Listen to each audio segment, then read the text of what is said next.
আজকের রেসিপি লাউ শাক ডাঁটা চচ্চড়ি। কুকারের মধ্যে সরষের তেলে 5 ফোড়ন, পেঁয়াজ কুচি, আলু বেগুনটা দিয়ে একটু ভেজে নেব। তারপর কেটে ধুয়ে রাখা লাউ শাক ডাঁটা দিয়ে পরিমাণ মতো নুন হলুদ দিয়ে একটু ভেজে নেব।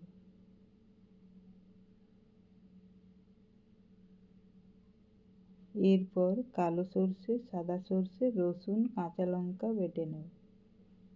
একটি টমেটো কাটা দিয়ে বেটে রাখা সরষে বাটা